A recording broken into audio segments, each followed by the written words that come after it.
De frente. ¿Qué tal? ¿Cómo les va? Qué gusto saludarlos de nuevo. Estamos de frente y me acompaña en este programa el periodista, consultor y analista político Juan María Naveja, a quien le doy la bienvenida. Buenos, ¿cómo estamos, Juan María? ¿Qué tal, Víctor? Un placer estar compartiendo contigo este espacio aquí en Mega Noticias. Debe ser un gusto saludarle a la audiencia del continente.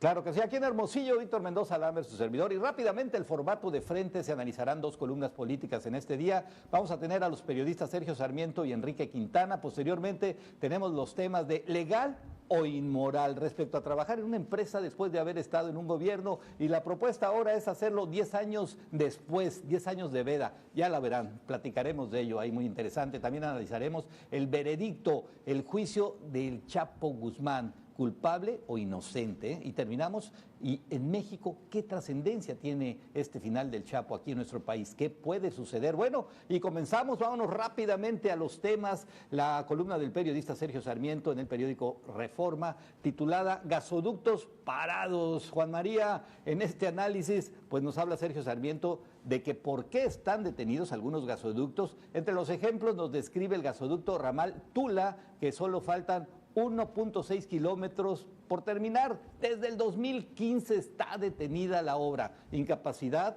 contubernio, corrupción. ¿Qué es, Juan María? Víctor, me parece que aquí quienes se han quedado cortos son los empresarios, porque el presidente fue sumamente contundente con sus acusaciones de corrupción, todo lo que dijo Andrés Manuel López Obrador, y sin embargo la reacción de las tres empresas que fueron mencionadas fue sumamente tibia. ¿Sí? Ni siquiera nos dejan claro por qué están interrumpidos los gasoductos. Y hay que decirle a nuestra audiencia, Víctor, lo que representa que un gasoducto no esté terminado. Por lo pronto, su bolsillo. De entrada, decir que si los gasoductos estuvieran funcionando, la luz costaría menos. En el mundo se han desarrollado pues sí, gasoductos que han motivado incluso guerras. Le pongo un ejemplo: Siria, una de las razones por las que está tanto conflicto son los gasoductos que se están disputando algunas potencias. En el caso nuestro, sí, yo no veo que las empresas hubieran dicho, estamos interrumpidos porque ha habido sabotaje. ¿Por parte de quién? De grupos que no quieren que se desarrollen los gasoductos. Es decir, me parece que esta respuesta de las tres empresas nos queda de ver, Víctor. Muy tibia. Claro. Oye, son 7 los gasoductos, Juan María, 7 detenidos que tienen cierta similitud. Y la pregunta es, ¿podrá destrabarlos López Obrador o ya mejor ni pensar en ello con el nuevo esquema de distribución? ¿Cómo la ves? No, es que yo creo que son indispensables. No podemos aspirar a poder complementar el sistema de producción y de conducción de gas, no solamente para la CFE, sino para otras necesidades, para la industria, incluso para las personas. Es indispensable los gasoductos. Lamentablemente llegamos incluso tarde a este tema, cuando hemos tenido momentos, en los tiempos de López Portillo ya había ciertos avances en esa materia. Entonces, ahora me parece... Fíjate, estamos hablando de hace décadas. Así es, claro. Y me parece tenemos que... Sí. Sí, adelante, adelante. Me parece que en ese caso al presidente, en lugar de estar lanzando culpas, tendría que haber acciones. Si hay que meter a la cárcel a alguien, adelante, pero no pueden seguirse posponiendo obras indispensables. Claro. Oye, Juan María, ¿tenemos que preocuparnos con la falta de claridad de proyectos productivos o será esto el pan de todo el sexenio, ver poca actividad en el renglón financiero relacionado con el petróleo, con el gas? ¿Qué dice tu bolita mágica, Juan María? Lo que me dice la bolita mágica es la realidad que nos están mostrando ya los organismos que califican y que determinan el futuro. Primero, nos hacen saber que el crecimiento va a ser menor de lo que se esperaba. Y en segundo lugar, que estamos en riesgo de quedar en calificación chatarra, Víctor. Calificación chatarra, y llevamos 70 días. ¿No es muy pronto para calificar? No, porque lamentablemente tenemos una industria como es Pemex que nos está costando demasiado caro. Eso es. Pasamos, Juan María, pasamos a la siguiente columna. Enrique Quintana titula Más caro el remedio que la enfermedad, un buen título. Y de acuerdo al texto de Enrique Quintana nos deja entrever que organismos autónomos como IFE y FETEL, Comisión Reguladora de Energía, la Comisión de Competencia, entre otros muchos, que pudieran desaparecer en poco tiempo. ¿Por qué? Porque el presidente López Obrador se les tiró a la yugular, con calificativos nada gratos. Tu punto de vista, Juan María. Víctor, este es uno de los temas que debemos poner más atención los mexicanos. Este es el camino que han iniciado los autócratas. Normalmente, aquellos que han abusado del poder y que se han arraigado, han terminado por acabar con los órganos de control, con los órganos de contrapeso. Nos costó mucho tiempo, muchos años llegar a tener instituciones y me parece que aquí el presidente se está equivocando o lo está haciendo de una manera deliberada y nos estamos asustando con no poner un alto. Víctor, tú y yo somos veteranos no solamente del periodismo sino de la vida. ¿Cuánto tiempo nos tomó tener un instituto electoral? ¿Cuánto tiempo nos costó tener autonomía en el Banco de México? ¿Cuánto tiempo nos costó tener organismos de contrapeso para, por ejemplo, la competencia? Es decir, todo esto que fue formándose a lo largo de los últimos 25 años. Nos estamos haciendo tontos al no ponerle un freno al presidente de la República y decirle, hey, señor, ya dedíquese a gobernar. Ya dedíquese a atender su tarea para la que fue elegido. ¿Por qué? Porque usted está allí en ese cargo gracias a la limpieza con que actuó un organismo como el organismo que consigna las elecciones en el país. Ya déjese de estar lanzando acusaciones a diestra y siniestra. No esté lanzando señalamientos contra personas que no se defienden. No. Muy bien, clara tu respuesta. Oye, pero diste ahí, tocaste un punto, uno de los temas, o sea, centrales. ¿Cuánto falta para que esta visión crítica se extienda al Banco de México? Por supuesto, me refiero a la visión crítica del presidente, que lo que acabas de decir puede ser clave en todo ello, Juan María. Por lo pronto ya hay una avanzada. Llegaron 2 elementos designados por el presidente, que es lo que está haciendo en otros organismos. El presidente está criticando al pasado por la forma en que se conformaron este tipo de organismos, cosa que está haciendo exactamente él.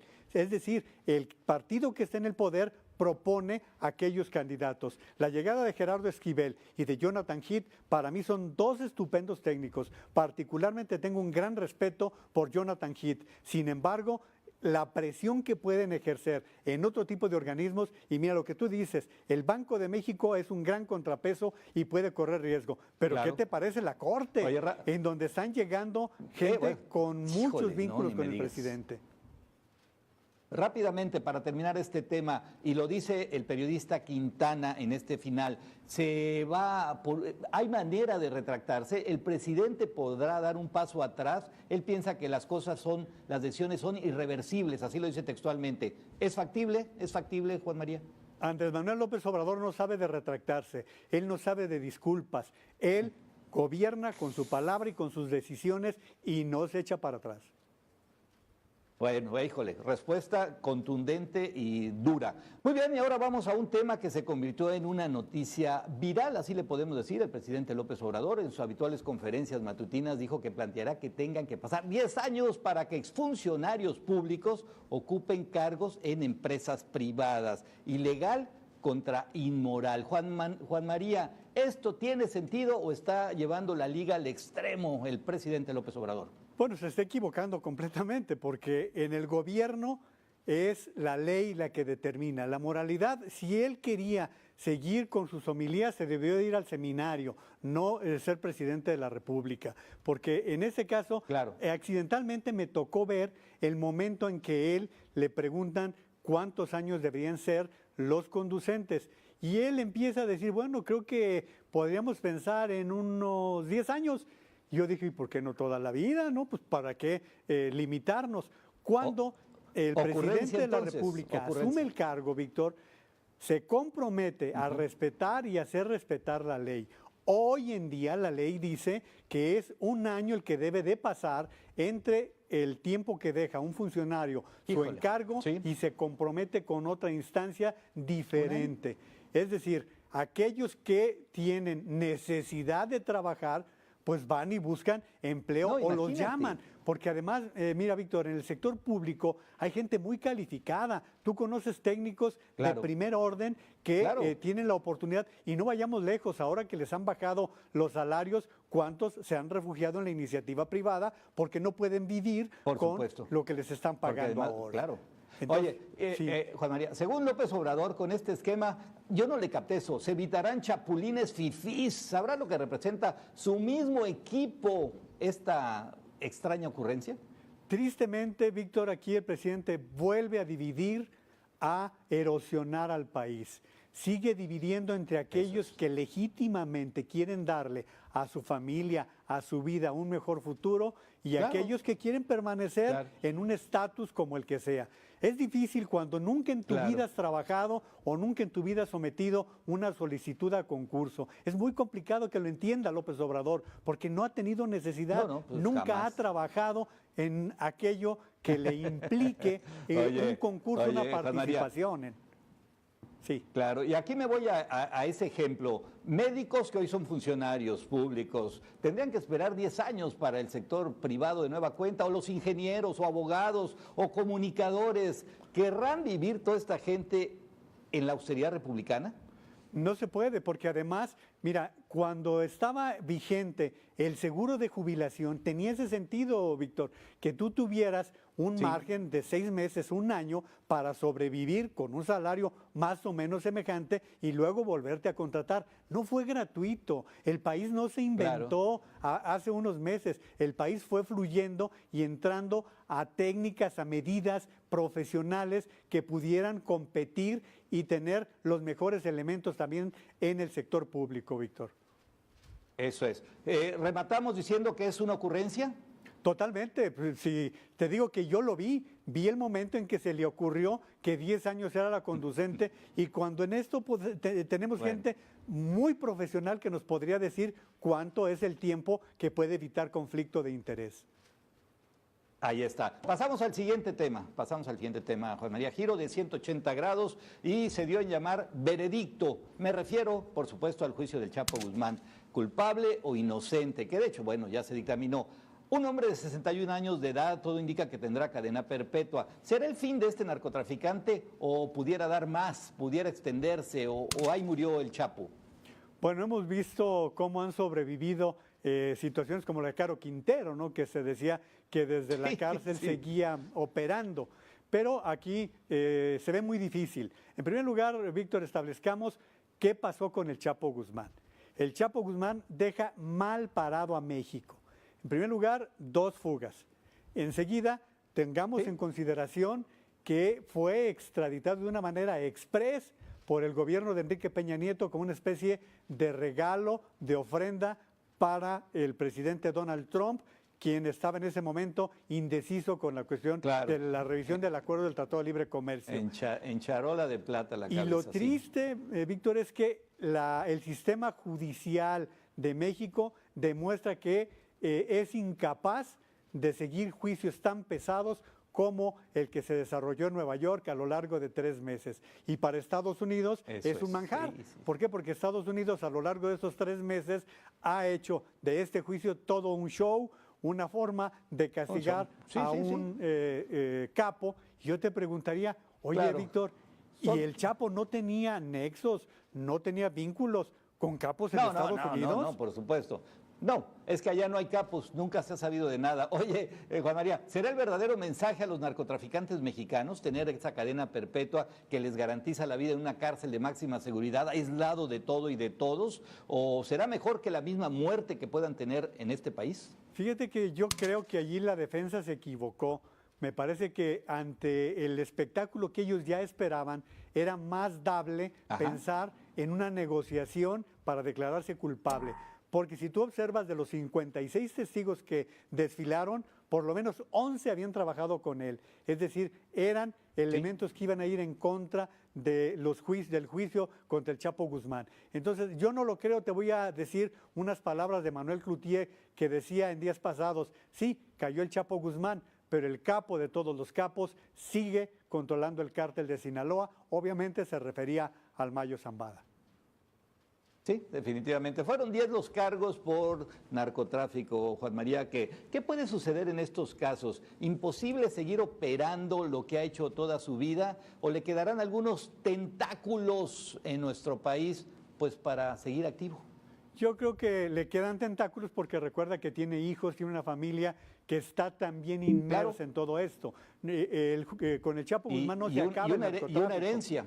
Sí, así es. Entonces, me parece que esto no va a ser más de que un juicio más dentro de una gran película que hemos estado viendo durante todo este tiempo, pero que no se va a acabar.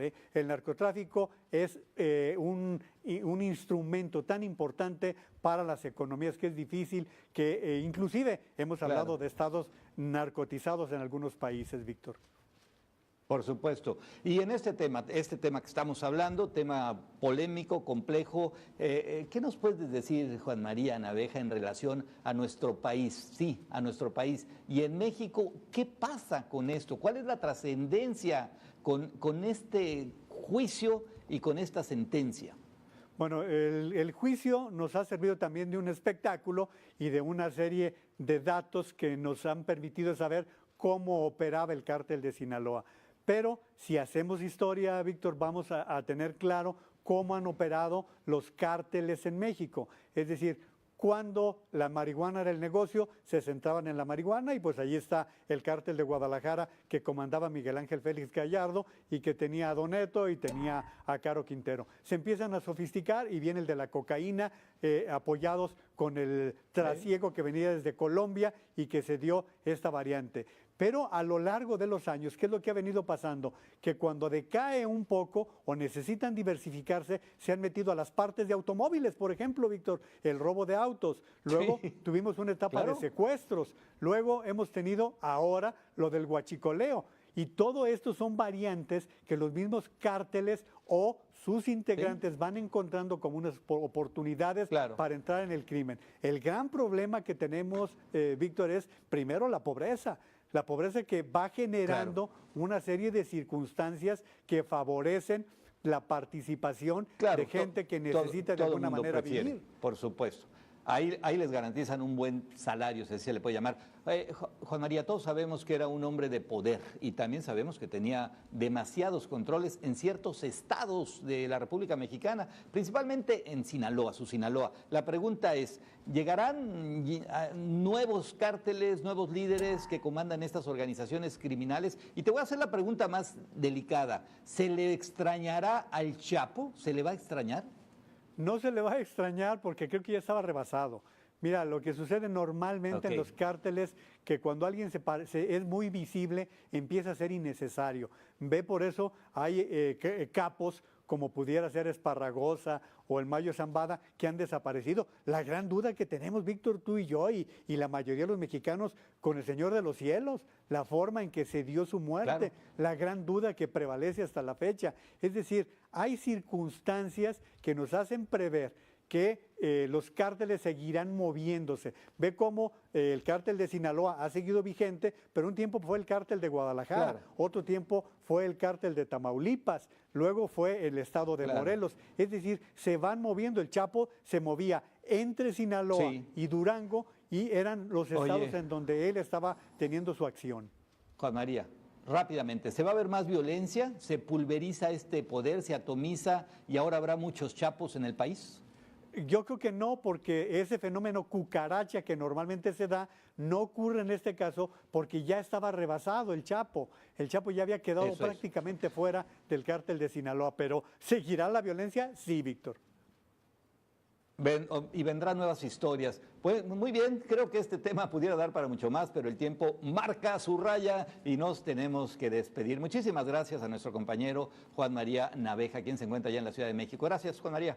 Al contrario, Víctor, un placer estar con ustedes.